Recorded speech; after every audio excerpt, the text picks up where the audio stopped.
Hello बच्चा party, कैसे हैं आप सब लोग? भाई जानदार, शानदार और जबरदस्त। तो कैसा गया आज का पेपर? वार्म अप सेशन में से इंपॉर्टेंट से आया कि नहीं आया था? मेरे को कमेंट करके जरूर बताना। खैर एनीवेज, आज बात हुई बच्चों से, तो बच्चों का कहना है, बहुत सारों का, कि कोई पेपर वाज मीडियम। और बहुत सारे कुछ बच्चों का ये भी कहना है इट वाज इजी।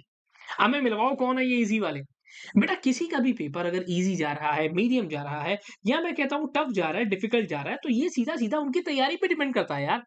अगर आपने कभी केस स्टडी वाला क्वेश्चन अटेम्प्ट ही नहीं किया, आपने अगर कभी, मैं आपको कहूँ कि भाई ठीक है, आप केस स्टडी की तरफ जाते ही नहीं हो, या आप सही अप्रोच फॉलो नहीं करते हो, तो पेपर अपने आप ही डिफिकल्ट लगता है यार, अपने आप ही डिफिकल्ट लगता है। खैर एनीवेज, एनीवेज आगे बढ़ते हैं। आज के पेपर के बारे में बात करते हैं। तो भाई पहली बात तो कल वाली ट्रिक काम कर गई, बल्ले बल्ले।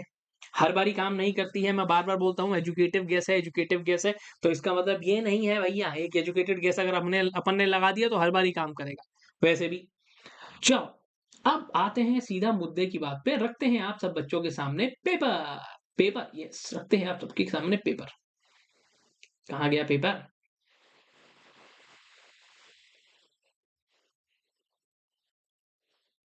टड़ां, टड़ां, ये रहा। सो इस तरीके से आपके सामने पेपर आया और हमारे को सबसे पहले क्या देखने को मिला? क्या सर? Competition act sir. तो पहले ही क्या मिला हमारे को देखने को? That was straight away about exclusive supply agreement. क्या सर? हाँ, competition act, consumer protection act. कल ही हम लोग वार्म अप में बड़ा शोर मचा रहे थे। Exclusive supply, exclusive distribution, refusal to deal, ये सब चीजें क्या होती हैं? एंटी कॉम्पिटिटिव होती हैं। फिर उसके बाद इन लोगों ने कुछ ऐसी, ये किस्सा बढ़िया सा आपको सुनाया। ये किस्सा उम्मीद करता हूं आपने पढ़ा होगा। एक्सक्लूसिव सप्लाई, एक्सक्लूसिव डिस्ट्रीब्यूशन, दोनों का मतलब पूछा कि भैया ठीक है, तुम आज के बाद सिर्फ और सिर्फ मेरे ही प्रोडक्ट में डील करोगे और किसी प्रोडक्ट में डील नहीं करोगे। अब इसके साथ साथ कुछ और टॉपिक्स भी बीच में थे। एंटी कॉम्पिटिटिव, क्या सर चीजें एंटी कॉम्पिटिटिव हैं? हाँ बेटा बिल्कुल, ये सब एंटी कॉम्पिटिटिव ही तो है। एग्रीमेंट, जैसे एंटी कॉम्पिटिटिव में क्या क्या आना था? Agreement to limit supply, agreement to limit distribution, आपके पास exclusive supply, refusal to deal, resale price maintenance, ये सब क्या है? एंटी कॉम्पिटिटिव प्रैक्टिसेस में ही तो आते हैं। अब इसके बाद इन्होंने बोला सर आप डायरेक्टर जनरल को क्यों अपॉइंट करते हो? इन्वेस्टिगेशन करने के लिए भाई साहब, और काय के लिए? हम डायरेक्टर जनरल को क्यों अपॉइंट करते हैं? इन्वेस्टिगेशन करने के लिए। पूरी डिटेल में अगर अच्छे से लिखना था तो appointment of director general for the purpose of carrying out investigation pursuant to section number 17 of competition act. Sir ऐसे मत बताओ, थोड़ा आराम से बताओ सर। ओके। इसके साथ में डायरेक्टर जनरल के साथ साथ डायरेक्टर जनरल को तो सीधा सीधा जैसे कंपटीशन कमीशन ऑफ इंडिया क्या करता है, रेफरेंस प्रोवाइड करता है, तभी ये काम करते हैं। ओके। क्या सर? फिर एक और क्वेश्चन आया कि प्रिलिमिनरी स्टेज होती है ओपिनियन फाइल करने की। यस, जो कि क्या है? एडमिनिस्ट्रेटिव फंक्शन है। क्या इनको नोटिस जाएगा? बिल्कुल जाएगा भैया, बिल्कुल जाएगा। अब आपने एक बहुत बड़ी केस स्टडी पढ़ी होगी जिसके अंदर हमने ये कंक्लूजन निकाला था कि भाई ओपिनियन को फ्रेम करना कि आपका सिर्फ और सिर्फ एक एडमिनिस्ट्रेटिव फंक्शन होता है। और वो तो भैया नोटिस भेज ही देता है ना, नोटिस भेजना और ओपिनियन फ्रेम करना। उन्होंने बोला सर ये तो हमारे एडमिनिस्ट्रेटिव फंक्शन है। इसके बाद inquiry into certain agreements, section number 19 और सेक्शन नंबर 26। यहां पर एक बार मैंने आपको पहले भी कल मार्क करवाया, शायद अगर आपको याद है, कि जब भी किसी ऑर्गेनाइजेशन के अंदर इंक्वायरी करने के लिए जा रहे हैं for the abuse of dominant position, कौन कौन सी बातों को चेक करोगे, कौन कौन से फैक्टर्स को चेक करोगे? यस, जैसे कि हम लोग बात करते हैं कि भैया चलो इंक्वायरी की थोड़ी और बात कर लेते हैं। तो इंक्वायरी कैसे होती है, इंक्वायरी किस तरीके से होती है? आपके पास डोमिनेंट पोजीशन की कंप्लेंट आती है सीसीआई के पास। कहाँ से आती है? कि भाई ठीक है, इनके पास कंप्लेंट किसी भी कंज्यूमर से, किसी भी एसोसिएशन से, किसी भी पर्सन से आ सकती है, या तो फिर सेंट्रल गवर्नमेंट या स्टेट गवर्नमेंट से आ सकती है। फिर ये लोग कुछ फैक्टर्स को लेकर इंक्वायरी करते हैं। सर इतना ज्यादा नहीं, थोड़ा सा भी लिख कर आए हो तो चलेगा। फिर उसके बाद सेक्शन नंबर 26 के चलते उन्होंने पूछा कि भाई आपके पास डोमिनेंट पोजीशन को लेकर सर अगर उसने पूछ लिया तो? मैंने कहा तो कोई बात नहीं, डोमिनेंट पोजीशन का जवाब भी हमारे पास था। डोमिनेंट पोजीशन का भी जवाब था ना हमारे पास? कह रहा है सर हाँ। ठीक है, ठीक उसी तरीके से जैसे आपके पास सेंट्रल गवर्नमेंट से, स्टेट गवर्नमेंट से रेफरेंस आता है, 19 और 26 ऐड करके पढ़ते हैं अगर आपको थोड़ा सा याद है तो। अब थोड़ा सा और आगे चलते हैं, अगला सवाल अगेन बढ़िया तरीके से मार्क करा था। एक्सटर्नल कमर्शियल बोरिंग्स की अगर मैं बात करूं तो उनकी नेगेटिव लिस्ट क्या है? कहां कहां पर आप इनको इस्तेमाल नहीं कर सकते हो प्यारे बच्चों? सर जैसे अरे यार, इसका आंसर तो और भी सिंपल था यार। सीधा-सीधा हर क्वेश्चन का आंसर पूछोगे तो बेटा वीडियो बहुत बड़ा हो जाएगा। जैसे कि रियल एस्टेट के अंदर, कैपिटल मार्केट के अंदर, इक्विटी इन्वेस्टमेंट के अंदर, यहाँ पर आप पैसा नहीं लगा सकते, पर इनकी कुछ एक्सेप्शंस और भी इसी के बीच में इन्वॉल्व थी। फिर इसके बाद हमने क्या देखा? अगला क्वेश्चन एक और आया, सर सबके जवाब दोगे, देखो कितना बड़ा जा रहा है। यस, रेजिडेंट इंडिविजुअल आप जानते हो ऑलरेडी एलआरएस स्कीम के चलते $2,50,000 की लिमिट थी। अगर इसके अंडर आ रहे हो तब तो ठीक है, ये ट्रांजैक्शन हो सकती है, वरना ये ट्रांजैक्शन नहीं हो सकती। हर एक का एक ही नंबर देना था, सिंपल सा। 5 है, बात 2 खत्म करो। क्या सर फिर उसके बाद हमारे पास एक और क्वेश्चन निकल कर आया नीव बिल्डर्स के पास, जिनका एक हाउसिंग प्रोजेक्ट है, और हाउसिंग प्रोजेक्ट को लेकर इन्होंने क्या किया है, एक प्रोस्पेक्टस दिया और अपनी एडवर्टाइजमेंट दी, अपने बहुत बढ़िया तरीके से फोटो दिखाई कि हमारे ऐसा अपार्टमेंट बनाएंगे, वैसा अपार्टमेंट बनाएंगे। उमेश बड़ा इंप्रेस होकर उमेश ने जाके अपनी एडवांस पेमेंट दे दी और बोला अरे बुक कर दे मेरा फ्लैट, बुक कर दे मेरा फ्लैट। पर बाद में जाके क्या हुआ, उसने देखा कि भैया ये जहां पर मुझे बोल रहे हैं स्विमिंग पूल है, वो स्विमिंग पूल नहीं, गंदा नाला है। यहाँ तो डिस्पैरिटी दिखी बहुत ज्यादा। ओह! अब ये कहता है कि भैया मुझे विथड्रॉ कराओ प्रोजेक्ट से। तो क्या सर नीव बिल्डर्स की क्या-क्या ऑब्लिगेशंस रहती हैं हर एक एडवर्टाइजमेंट को लेकर? तो बेटा आपने अगर पढ़ा है तो सेक्शन नंबर 12 ऑफ रेरा आपको साफ-साफ बताता है कि अगर कोई भी प्रमोटर है, कोई भी बिल्डर है, उनके ऊपर पूरे तरीके से एडवर्टाइजमेंट की रिस्पांसिबिलिटी रहती है, और अगर कल को कुछ पंगा हो गया, आपने झूठ बोला, तो उमेश जो है उसको पैसा वापस मिल जाएगा, वो प्रोजेक्ट से विथड्रॉ कर जाएगा। आपने झूठ बोलकर सामान बेचा तो हमने सेक्शन नंबर 18 में ऐसा भी कुछ पढ़ा है कि भैया वो क्या करेगा, return of amount and the compensation itself. पैसा तो वापस करना पड़ेगा, कंपनसेशन अलग से इसको देना पड़ेगा।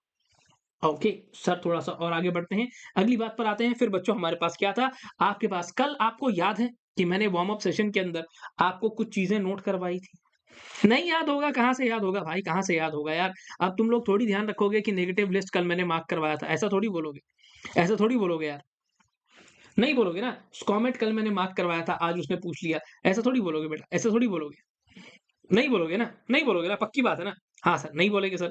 एलआरएस कल मैंने मार्क करवाया था, आज उसने पूछ लिया, ऐसा थोड़ी बोलोगे बेटा। मेरा हमारा इम्पोर्टेंट में से कहाँ कुछ आता है यार, क्या बात कर रहे हो? चलो आगे बढ़ते हैं। Entry routes for investment and compliance. Entry route 2 तरीके से होते हैं, ऑटोमेटिक और अप्रूवल। और यहाँ पर जिसकी आप बात कर रहे हो कि भाई पैसा कहाँ पर आ रहा है, सैटेलाइट टेक्नोलॉजी के अंदर, तो ये कहाँ था, स्कॉमेट पॉलिसी में था। कल जो कि इनके 5-6 पॉलिसियां बोली थी, उसमें एक कॉमेंट में था, पर बच्चों को आधा अधूरा ये क्वेश्चन आता ही था। फिर इसके बाद एक और बात हुई कि भैया जो लोकेश नाम का बंदा है, ये बहुत ज्यादा बीमार हो गया, इनको हॉस्पिटल में एडमिट करवाया गया। बहुत सारे टेस्ट होने के बाद, ट्रीटमेंट होने के बाद उसकी तबीयत और ज्यादा खराब हो गई। डॉक्टरों ने बोला सर्जरी करानी पड़ेगी और लोकेश की वहीं पर डेथ हो गई। फिर जो लोकेश की वाइफ है, जिनका नाम है सुषमा, सुषमा जी ने कहा कि भैया कंपनसेशन क्लेम करती हूँ 50 लाख रुपए का इस एक्ट के अंदर, क्योंकि तुम्हारी सर्विसेज में डेफिशिएंसी निकल कर आई।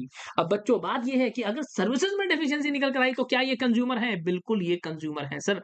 एक केस यहाँ पर था, ए नरसिम्हा वर्सेस एलआईसी, जिसके अंदर जो आपकी विडो होंगी वो भी कंज्यूमर के डेफिनेशन में आती हैं। तो केस फ्लो अगर कॉट करके आ गए हो तो बहुत बढ़िया काम कराए हो। सर सारे बताओगे क्या? अच्छा कल एक और चीज़ मार्क करवाई थी।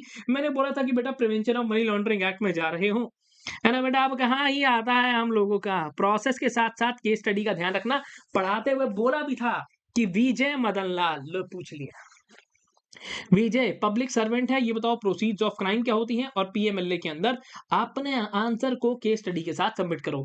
विजय मदन लाल, विजय मदन लाल, इस तरीके से एक केस स्टडी आपके पास है, उसको कोट करके आए हो, बढ़िया तरीके से प्रोसेस लिख कर आए हो, प्रोसीड्स ऑफ क्राइम को मेंशन करके आए हो, तो हो गई है बल्ले बल्ले।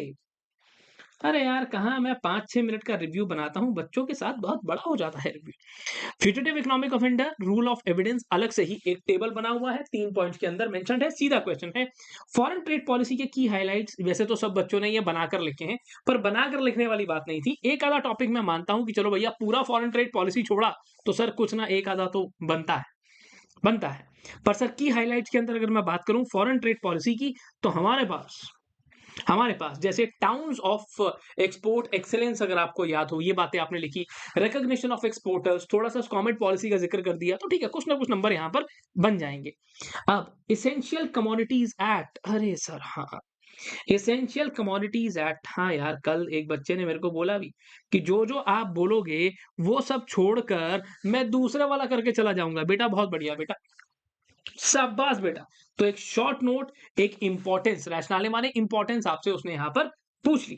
इसके बाद थोड़ा और आगे चलता हूं, ऑफेंसेस बाय कंपनीज, बेटा इट इज वेरी कॉमन, मतलब ये हर एक चैप्टर में जब भी आप पढ़ते हो तो ये कॉमन ही निकल कर आता है हर एक सिनेरियो पर। जैसे कि आप देखते हो जो भी बंदा वहां पर रिस्पॉन्सिबल है for the conduct of business of company, ठीक है, और जिस बंदे की कंसेंट से ये काम हो और उसको रिस्पॉन्सिबल कर देंगे, सर हम आपको अब छोड़ देंगे कि अगर आप ये प्रूव कर दो आपने कंसेंट नहीं दी और आपकी यहाँ पर प्रेजेंस ही अपने यहाँ पर कंसेंट नहीं दी, पर फिर भी आपको छोड़ेंगे नहीं दो मामलों में, अगर आपकी निगलेक्ट है इसके अंदर या तो आपकी कंसेंट हमारे को यहाँ पर नेग्लिजेंस यहाँ पर हमारे को दिख जाए। फिर ये तो कॉमन रहा सर पढ़ा। फिर नोटिफाइंग स्पेशल इकोनॉमिक जोन, ओ हो सर कहाँ ही आता है सर ये सब, कहाँ ही आता है सर। साफ साफ स्पेशल इकोनॉमिक जोन और यूनिट दोनों ही मार्क करवाए थे, लोग कर दी इंस्टीट्यूट ने बल्ले बल्ले। अब एफसीआरए कंट्रीब्यूशन को लेने के लिए एक फॉरेन कंपनी क्या होती है और कौन कौन सी ऐसी शर्तें हैं जिसके चलते आप एफसीआरए को एक्सेप्ट कर सकते हो, रजिस्ट्रेशन के साथ में कंडीशंस भी मार्क करवाया था वार्म अप सेशन के अंदर ही। उम्मीद है आपने थोड़ा सा मार्क किया होगा। अरे बाबा सर सारे आंसर बता दूं, सारे बता दूंगा तो बेटा बहुत टाइम लग जाएगा। खैर कोई बात नहीं, पार्ट ए तो बता दूं कम से कम, ठीक है। हम लोगों ने अगर बात करें इसकी क्या कहते हैं आपका कंडीशंस की, तो कंडीशंस के अंदर जहां तक मुझे याद आ रहा है शायद सेक्शन नंबर 12 में आपने ये सब पढ़ा हुआ है कि बंदा फिक्टिशियस नहीं होना चाहिए, बेनामी नहीं होना चाहिए, कभी जेल नहीं गया होना चाहिए, वो किसी भी तरीके से उल्टे सीधे काम ना करता हो, कभी जेल गया हो, या तो फिर वो क्या है मिस यूटिलाइजेशन ऑफ फंड्स करता हुआ पाया गया हो। ऐसी कुछ बातें आपने यहाँ पर देखी होंगी, या तो फिर उसने कोई भी काम ऐसा ना किया हो जो भारत देश की sovereignty, integrity, security, public interest के अगेंस्ट जा रहा है, या जो हमारे फ्रेंडली रिलेशन है बाकी स्टेट्स के साथ उसके अगेंस्ट जा रहा हो। कह रहा अच्छा, सीधा सा था यार, सीधा सा था। अब आता है पार्ट बी। पार्ट बी आता है, पार्ट बी के अंदर बच्चों को ये लगा कि सर ये तो सेम लिव 52 वाला केस आ गया। पर एक मजे की बात जो हो गई कि मैंने कल बोला था कि केस स्टडी जो है वो बहुत बार अभी तक इधर उधर की पूछ चुका है, आज इस बार ट्रेडमार्क की केस स्टडी आ जाएगी ऐसी उम्मीद है, तो आ गया। लिव 52 का केस अलग था, ये केस अलग है, नाम सिमिलर उसने जरूर लिया है। लिव 52 वाले का फंडा अलग था। यहां पर उसने क्या बोला कि क्या इन्फ्रिंजमेंट हुई है। चलो मेरे को एक बच्चे अपना कमेंट करके बताना बेटा इन्फ्रिंजमेंट कब होती है, जब सामने वाले का ट्रेडमार्क रजिस्टर्ड है और मैंने वैसा ही सिमिलर आइडेंटिकल ट्रेडमार्क यहां पर इस्तेमाल कर दिया। यहां पर तो ये बोल रहा है रजिस्टर्ड ही नहीं था यार, तो फिर क्या सर क्या क्या डिफेंसेस आपके पास अवेलेबल हैं, आप अपने पक्ष में कौन कौन सी बातें रख सकते हो, कौन कौन से डिफेंसिव रखोगे। रिलेटिव ग्राउंड्स ऑफ रिफ्यूजल, कल ये इंपॉर्टेंट में मार्क करवाया था कि ग्राउंड्स ऑफ रिफ्यूजल आपको पता होने चाहिए, एब्सोल्यूट भी रिलेटिव भी। इसके साथ साथ कौन कौन से ऑर्डर्स ऐसे हैं जो कोर्ट पास कर सकता है कि चल भैया ठीक है इसको इसका ट्रेडमार्क वापस दे दे, कंपनसेशन और बाकी की चीजें। फिर इसके बाद अगला फंडा क्या निकल कर आया, कल ही बोला था कि असाइनमेंट, इन्फ्रिंजमेंट ये दोनों में ही इंपॉर्टेंट है। आज यही बात हो गई। क्या क्या रिक्वायरमेंट होती है एक कॉपीराइट को जब भी असाइन किया जाता है, अगर आप किसी भी तरीके से असाइनमेंट सामने वाले को दे रहे हो तो बेटा बहुत सिंपल तरीका है कि उसके लिए सेक्शन नंबर 19 आपको कहता है कि चीजें राइटिंग में होनी चाहिए, दोनों की कंटेंट, दोनों की ड्यूरेशन, दोनों की जुरिसडिक्शन, दोनों का एरिया पूरे तरीके से मेंशन यहां पर होना चाहिए। अपनी अपनी रिक्वायरमेंट्स यहां निकल कर आती हैं। क्या सर अगर आपके पास अगर असाइनमेंट दी है आपने कॉपीराइट की तो क्या वो लैप्स होती है, हाँ ड्यूरेशन मेंशन करते हैं अपन उसके अंदर, ड्यूरेशन मेंशन करते हैं ना, हाँ ठीक है। अगर उस बंदे ने उस आपकी दी हुई असाइनमेंट का इस्तेमाल ही नहीं किया over a period of 1 year तो बात अलग हो जाती है। कह रहा अच्छा ओके। क्या सर अब ये वाली बात को छोड़ देते हैं, इधर आ जाते हैं। फिर एक और चीज, ठीक है, well known trademark. Well known trademark simple है, वेल नोन ट्रेडमार्क आपसे पूछा गया, सिंपल सी बात है। इसके बाद फिर इसने क्वेश्चन पेपर को कर दिया थोड़ा सीधा, कह रहा आसान पूछ लेता हूं कि भैया वेल नोन ट्रेडमार्क कौन सा होता है हमारे को बता दो। मैंने कहा लो भैया वेल नोन ट्रेडमार्क की यहाँ पे बढ़िया तरीके से उम्मीद करता हूं आप सबने डेफिनेशन भी लिखी होगी, ठीक है। और इसके अंदर एग्जांपल के तौर पे जो अब बुक के अंदर एग्जांपल पढ़ते हो दैट इज गूगल, इसके अलावा जो भी नाइकी वगैरह रजिस्ट्रार के पास अप्लाई करोगे तो भैया ठीक है वो आपकी मदद भी कर देता है और कहता है चल ठीक है भाई तेरे को वेल नोन वाले पे ले आता हूँ। अब आता है एक और बहुत बढ़िया चीज जैसे कि ट्रेड सीक्रेट, आईपीआर बेसिक्स में से, basics of intellectual property rights के अंदर से ट्रेड सीक्रेट, जैसे कि हम लोग बात करते हैं कोक पेप्सी बनाने का फॉर्मूला। क्या सर अब इसके साथ साथ फिर हमने और क्या बात करी कि जब भी आप बात करते हो जो आपका डिजाइन है, कहा गया यार, परमानेंट इंजंक्शन एंड इन्फ्रिंजमेंट इस कंपनी के अगेंस्ट हो गई, तो डिजाइन की क्या क्या इसेंशियल्स रहते हैं कि डिजाइन आपका नोवल है, नया है, आज से पहले किसी भी तरीके से उस डिजाइन को देखा नहीं गया है, उस डिजाइन को कभी भी पब्लिक में यूज नहीं किया गया है, ऐसी शर्त है। यस, और इसके साथ-साथ मिलती-जुलती, अगर चाहो तो मिलती-जुलती 2-3 शर्तें और भी लगा सकते हो कि डिज़ाइन जो है वो आपका किसी भी तरीके से ट्रेडमार्क एक्ट के अंदर या प्रॉपर्टी मार्क के अंदर या किसी भी तरीके से कॉपीराइट एक्ट के अंदर रजिस्टर्ड ना हो, ओरिजिनल हो, आज से पहले पब्लिश ना किया गया हो, और क्या था कि कोई शेप, कोई कॉन्फ़िगरेशन, कोई पैटर्न ऐसा ना हो कि सर हाँ, आज से पहले किसी भी इंडस्ट्रियल प्रोसेस में किसी आर्टिकल पे अप्लाई ना किया गया हो। यही सारी बातें क्या हैं, एसेंशियल रिक्वायरमेंट्स होती हैं। कह रहा सर ठीक है। अब क्या कहते हैं, फिर कोर्ट उसके बाद डिटरमाइन करता है कि नया है या नहीं है। क्या सर, फिर उसके बाद क्या बात आती है, पेटेंट ऑफ एडिशन। जब भी बात होती है बेटा पेटेंट के अंदर कुछ भी इंप्रूवमेंट, कुछ भी चेंजेस, कुछ भी मॉडिफिकेशन करने होते हैं तो कहाँ जाते हैं, क्या सर, पेटेंट ऑफ एडिशन। कह रहा ओके। फिर इसके बाद हम लोग कहाँ आ जाते हैं, ट्रिप्स एग्रीमेंट पे। सीधा सवाल, सीधा सवाल।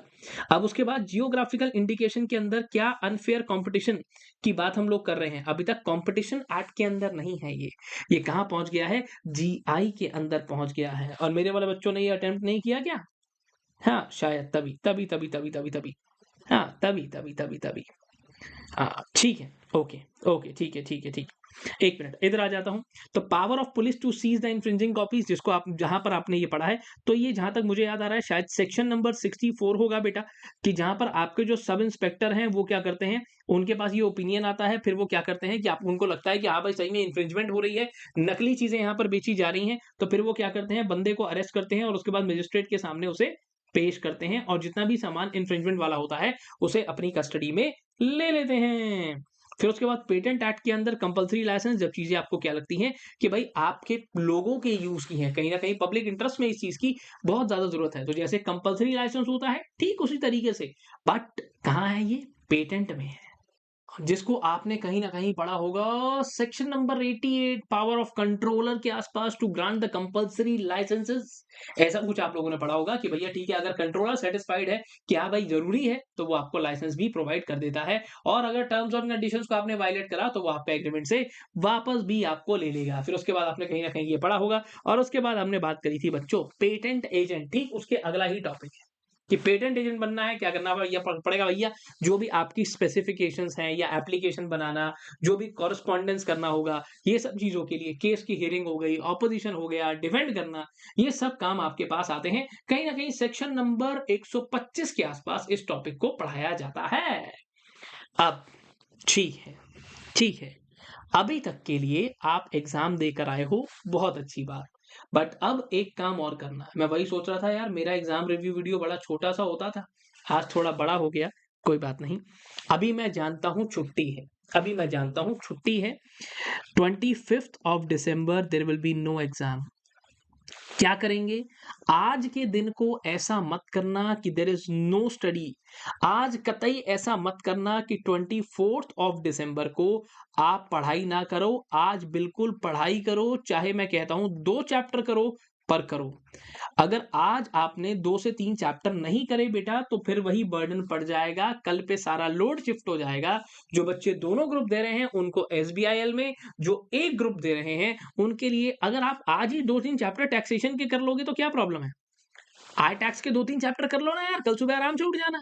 जो बच्चे एसबीआईएल प्रिपेयर कर रहे हैं, तो मैं भी यही बोलूंगा, आज दोनों ग्रुप में भी हो तो भी आज सिर्फ टैक्सेशन ही पढ़ो, 2 से 3 चैप्टर्स इसके कवर करो, और बाकी के सभी चीजों के लिए आपको all the best. Warm up session से या इंपॉर्टेंट टॉपिक से किसी भी तरीके से मदद मिली हो तो कमेंट करना मत भूलें, मैं आपके कमेंट्स का इंतजार करूंगा। तब तक के लिए बाय बाय।